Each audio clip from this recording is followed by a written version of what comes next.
ગોવિંદભાઈ તરસાણી હા 100 રૂપિયા દઈ અને મારા બાપ લખાની સહી કરાવતો તો કરી તો બધા મારા બાપ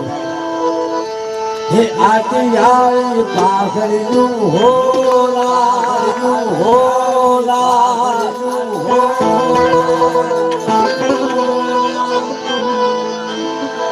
હા અલ્યા પાઘડી જગતમાં બધાય વાળા પણ મારો બાપ રખો જે આજે પાઘડી વાળા બધા મોટા મોટા ભૂખ હોય ને તો મારા બાપ સામે નમવું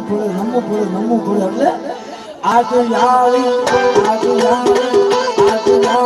પાઘડીનું હોલા